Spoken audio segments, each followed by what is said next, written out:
Olá! Na nossa quarta aula de Direito Processual do Trabalho 2, nós vamos falar sobre agravo de petição e agravo de instrumento. E eu começo dizendo léguas entre petição e instrumento. O que quer dizer isso? Como vocês sabem, légua era ou é uma medida de distância. Era mais utilizada no passado por muitas pessoas que caminhavam e dizia que era a distância que alguém percorria a pé por uma hora. E há quem diga que uma légua equivale a 6 quilômetros ou a 7 quilômetros. E quando eu ouço a palavra légua, me faz lembrar, eu como nordestino, eu como fã de Luiz Gonzaga, faz me lembrar uma música de Luiz Gonzaga chamada Légua Tirana, que é uma valsa toada. Essa valsa foi composta em 1949 pelo rei de Baião, Luiz Gonzaga, em parceria com Humberto Teixeira. E é um lamento muito bonito, que diz assim: ó que estrada mais comprida, ó que légua tão tirana, ah, se eu tivesse asa, ainda hoje eu via Ana. Mas o que tem a ver légua com agravo de petição e agravo de instrumento? Por incrível que pareça, nas ordenações do reino e no regulamento 737, que regulava o nosso processo antigamente, a diferença entre agravo de petição e agravo de instrumento media-se em léguas. Mas como isso? Era o seguinte: se o juiz que desse uma decisão e a pessoa quisesse agravar, esse juiz estivesse dentro de um raio de 5 léguas da instância superior, por exemplo, da relação superior, Tribunal de Relação, o agravo que a pessoa deveria entrar era o agravo de petição. E, caso contrário, se o juiz que a pessoa, para quem a pessoa queria agravar estivesse a mais de 5 léguas, o agravo que a pessoa deveria entrar era o agravo de instrumento. Mas por que tudo isso? Veja, no primeiro caso, dispensava-se a formação do instrumento. No agravo de petição, não havia a formação de um instrumento, que era a transcrição das peças e a formação de uns autos à parte, de um processo quase que à parte, chamado instrumento. E bastava uma simples petição, e daí se chama agravo de petição, do agravante, para o juízo da instância superior mandar que os autos subissem para ele conhecer o agravo. Nesse caso, o procedimento era mais prático, porque não precisava formar o instrumento. Mas tinha um porém: suspendia o processo, porque os autos principais ficavam longe das mãos do juiz da primeira instância, por algum tempo. Já no segundo caso, que exigia a formação do instrumento, este instrumento é que subia e os autos principais ficavam com o juiz da primeira instância. E nesse caso não se suspendia o curso processual. Mas se havia essa distância baseada em léguas, lá no direito processual antigo, na nossa CLT, o agravo de petição e o agravo de instrumento são vizinhos, como a gente costuma dizer aqui no nosso Nordeste, parede e meia, que na verdade, tanto o agravo de petição como o agravo de instrumento, eles são regulados no mesmo artigo da CLT, que é o artigo 897. No caso, na letra A, o agravo de petição, e na B, o agravo de instrumento. Temos aqui o texto da CLT, o artigo 897, e vamos ter o agravo de petição, que é cabível das decisões nas execuções, e o agravo de instrumento, que tem a única finalidade de destrancar o recurso, diferente do agravo de instrumento lá do processo civil. Daí que a redação desse texto vai dizer que cabe agravo de petição das decisões nas execuções. Mas há uma discussão doutrinária sobre que decisões são essas, de que decisões se pode agravar. Porque o texto fala decisões de forma geral. Entretanto, nós sabemos que as decisões podem ser despachos, decisões interlocutórias ou sentenças. Dos despachos, não cabe recurso, como tem lá no artigo 1001 do Código de Processo Civil. Das decisões interlocutórias, a regra da CLT é que não cabe recurso de imediato. Então, sobrariam as sentenças, que nós podemos dizer aí, as sentenças, aquelas decisões, em embargos à execução, embargos à arrematação e adjudicação e ainda embargo de terceiro quando apresentados dentro da execução, que são institutos que nós vamos estudar posteriormente quando estivermos estudando a execução trabalhista. Da mesma forma que vamos estudar dentro da execução a chamada exceção de pré-executividade. Como um procedimento mais simples, até por simples petição, não precisa entrar com embargos, para se questionar vícios na execução ligados à questão de ordem pública. Também cabe o agravo de petição naquela decisão que acolhe a prescrição intercorrente. Quando a parte deixa de praticar um determinado ato que era necessário para se prosseguir a execução, então volta a correr o prazo da prescrição, daí chamada de prescrição intercorrente. E aí se faz uma pergunta, será que se aplica mesmo aquela regra que eu já falei, de que das decisões interlocutórias não cabe um recurso imediato, como diz lá o artigo 893, parágrafo 1º da CLT, que nós já falamos anteriormente? E aí a doutrina se divide. Há quem diga que aquela regra se aplica, porque não se aplicaria somente à fase do conhecimento, mas também para a execução.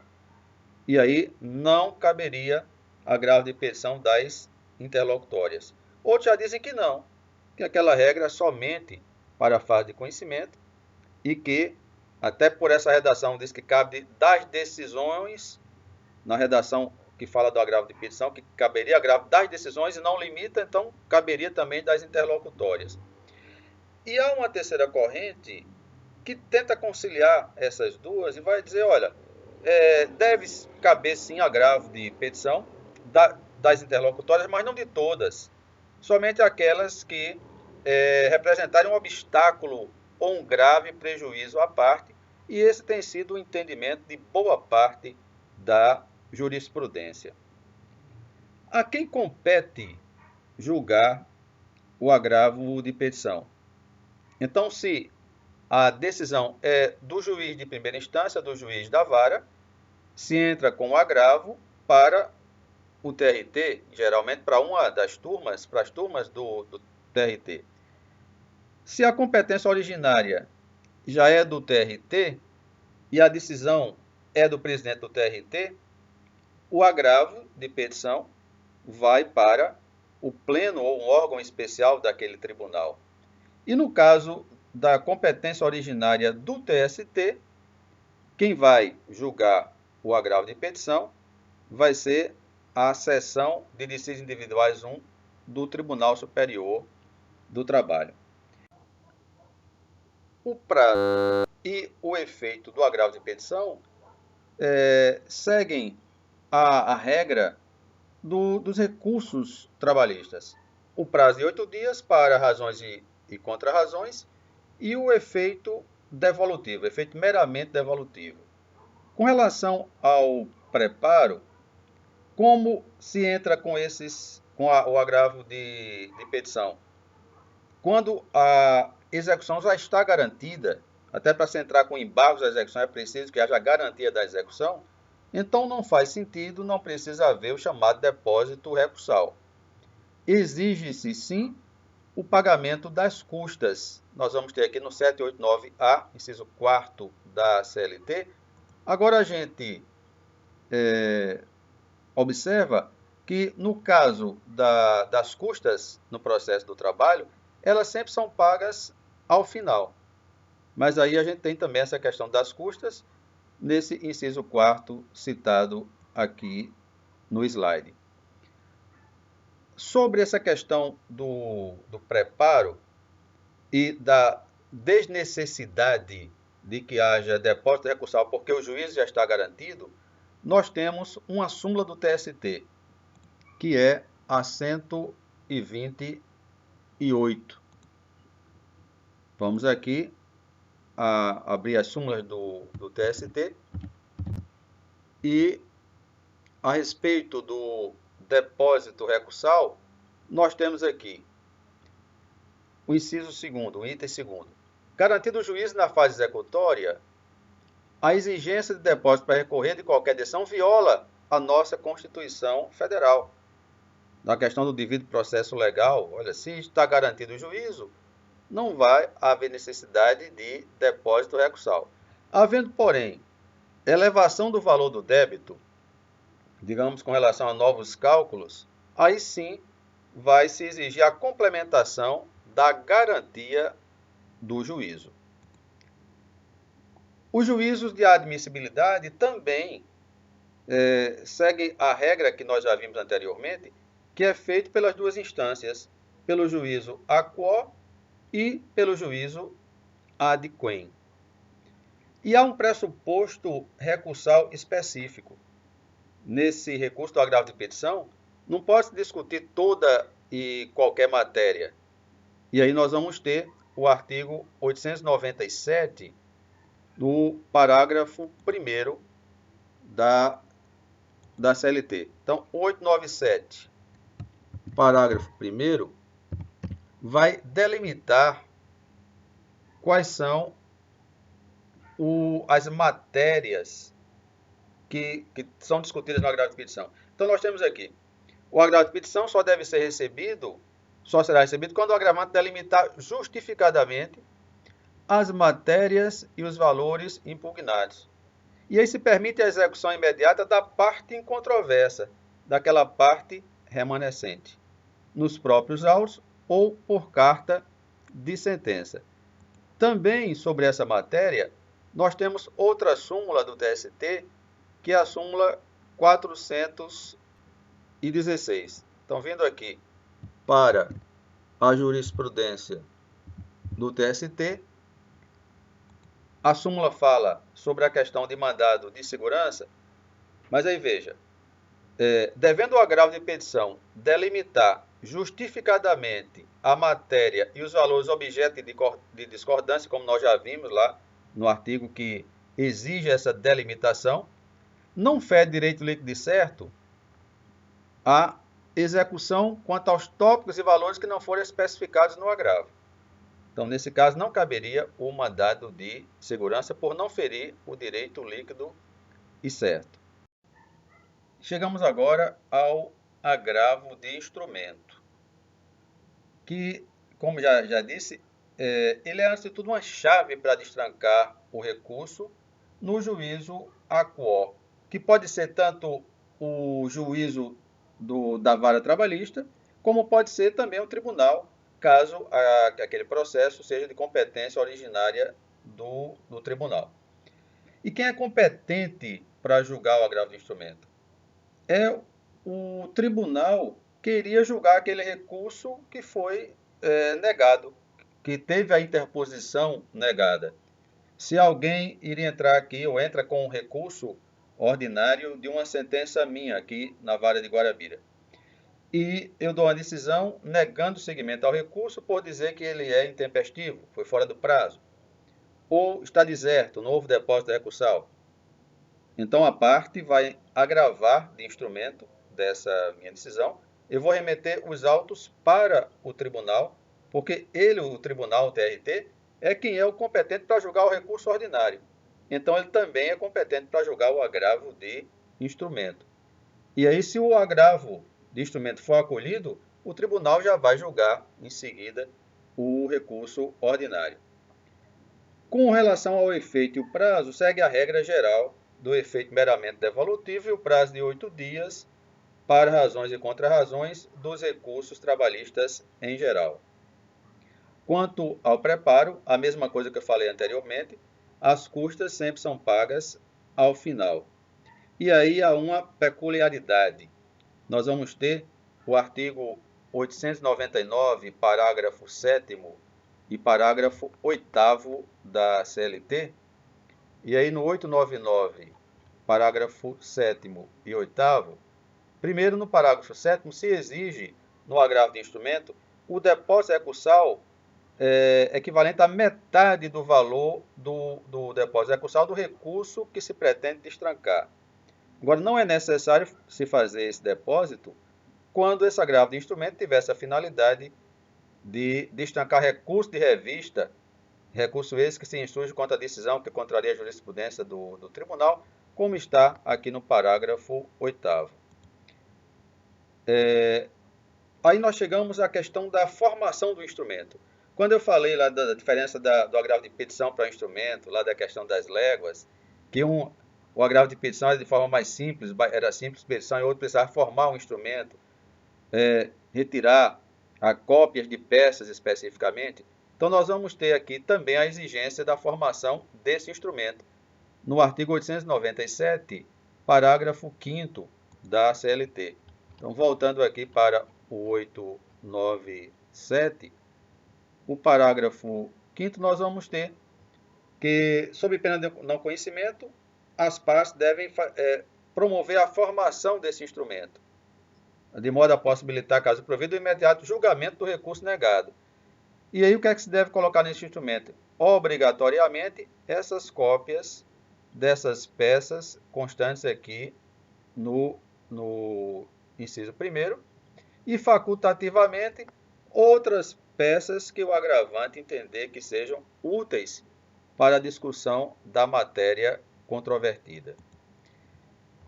E para encerrar, apenas para ilustrar essa questão de agravo de instrumento e agravo de petição, eu peço venha apenas para trazer aqui duas decisões minhas que eu tive a oportunidade de atuar como substituto no tribunal, e que foram uma em agravo de petição e outra em agravo de instrumento.